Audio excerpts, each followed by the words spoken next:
Pernah nggak sih bingung pas mau ambil keputusan soal duit? Pasti pernah kan? Tenang aja, semua orang juga gitu. Nah, di sini kita bakal kupas tuntas rahasia di balik biaya, biar setiap pilihan yang kita ambil itu jadi makin cerdas. Coba bayangin deh, kamu lagi ngurusin acara, katakanlah jalan-jalan bareng teman-teman segeng. Tiba-tiba, semua orang ngeliatin kamu, dan pertanyaannya cuma satu. Gimana nih caranya biar kita nggak tekor? Wah, pusing kan? Oke, buat ngejawab itu, kita mesti paham dulu nih, ada dua jenis biaya utama. Yuk, kita langsung bedah aja pakai contoh perjalanan bus yang tadi. Jadi, yang pertama ada yang namanya biaya tetap atau fixed cost. Gampangnya, ini biaya yang nggak bakal berubah, mau pesertanya 1 orang atau 100 orang. Contohnya, ya sewa bus itu, harganya segitu-gitu aja. Nah, lawannya adalah biaya variabel. Sesuai namanya, biaya ini ya bervariasi, dia ngikutin jumlah orang yang ikut. Makin banyak yang gabung, ya makin gede juga biayanya, karena kan kita harus beli tiket dan minuman buat tiap orang. Oke, sekarang kita rinciin ya. Sewa bus, bensin, sama upah buat supirnya, ini semua masuk ke biaya tetap. Mau yang ikut 5 orang atau 50 orang, kita tetap harus bayar segini, udah fixed. Terus tiket masuk sama minuman, nah ini jelas biaya variabel. Tiap ada 1 orang nambah, biayanya nambah juga. Gampang kan bedainnya? Terus gimana cara ngitung total biayanya? Gampang banget. Pertama, kita jumlahin dulu semua biaya tetapnya. Tadi kan totalnya $225. Kedua, kita hitung biaya variabel per orang, yaitu $20. Jadi rumusnya simple. Total biaya itu ya $225 ditambah $20 dikali jumlah orang yang ikut. Selesai.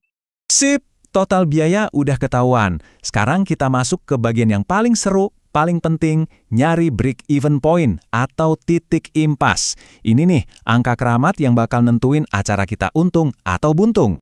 Jadi, apa sih titik impas itu? Gini deh, bayangin ini tuh titik balik modal. Posisi di mana pemasukan kita sama persis dengan pengeluaran kita. Emang sih, kita belum dapat untung, tapi yang paling penting, kita juga nggak rugi. Aman. Nah, buat bisa nemuin titik impas itu, kita butuh satu kepingan puzzle lagi. Pemasukan. Duit masuknya dari mana? Ya dari harga tiket dong. Oke, kita coba tentuin aja ya. Misalnya harga tiketnya $35 per orang. Di sini nih, perhitungannya mulai seru. Coba lihat tabelnya. Kalau yang ikut cuma 5 orang, wah, kita masih tekor lumayan jauh. Kalau 10 orang, ruginya makin kecil.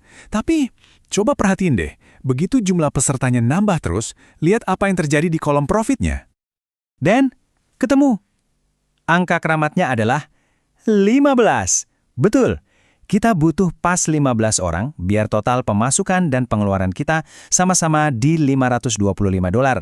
Nol. Nggak untung, nggak rugi. Target minimum tercapai. Grafik ini nunjukinnya lebih jelas lagi. Lihat deh, pas di angka 15 peserta, batang biaya dan batang pendapatan itu tingginya sama persis. Itulah titik impasnya. Artinya apa? Setiap orang yang daftar setelah orang ke-15 itu jadi keuntungan bersih buat kita. Mantap kan? Oke, urusan perjalanan bus udah beres. Anggap aja sukses ya. Sekarang kita lanjut ke konsep yang lebih dalam lagi, tapi ini penting banget buat ngambil keputusan di masa depan. Kita akan bahas soal sunk cost atau biaya hangus dan lawannya opportunity cost atau biaya peluang. Bedanya apa sih? Gini, sunk cost atau biaya hangus itu duit yang udah keluar dan gak bakal bisa balik lagi. Titik. Kuncinya apa? Ikhlasin, lupain aja. Karena itu nggak ada hubungannya sama keputusan kita ke depan. Nah, kalau opportunity cost atau biaya peluang, ini justru ngomongin masa depan. Ini adalah keuntungan yang kita korbankan atau kita lewatkan karena kita milih satu hal dibanding hal lainnya. Biar lebih kebayang, kita pakai contoh ya. Misalnya, kamu punya pompa air tua di gudang. Terus kamu ada proyek baru, dan kepikiran, wah bisa pakai pompa ini nih. Pertanyaannya simpel, berapa sih nilai pompa itu sekarang buat proyek kamu ini? Nah, ini ceritanya si pompa. Dulu belinya $7.000, ongkos nyimpannya udah habis $1.000. Semua itu sunk cost. Anggap aja angin lalu, lupain. 2 tahun lalu ada yang nawar $5.000, tapi itu kan cerita lama. Dari semua angka yang ada di sini, cuma ada satu yang relevan buat keputusan kamu hari ini. Dan ini dia jawabannya. Satu-satunya angka yang penting adalah nilai pasarnya sekarang, $3.000. Loh, kok bisa? Gini logikanya. Kalau kamu mutusin buat pakai pompa itu, artinya kamu kehilangan kesempatan buat jual pompa itu dan dapat duit $3.000. Nah, kehilangan kesempatan dapat $3.000 itulah opportunity cost atau biaya peluangnya. Harga belinya dulu udah nggak ada artinya sama sekali. Oke, jadi paham sunk cost itu bikin kita bisa move on dari masa lalu. Sekarang, kita pakai logika yang sama buat milih di antara dua pilihan buat masa depan. Ini nih, dilema klasik di dunia bisnis. Harus milih antara dua mesin misalnya. Dua-duanya kelihatannya bagus, tapi mana yang paling oke dari sisi keuangan? Gimana coba cara putusinnya? Kuncinya jangan cuma lihat harga belinya doang. Kita harus fokus ke perbedaannya atau yang disebut biaya incremental. Emang benar, model B kelihatannya lebih mahal di awal.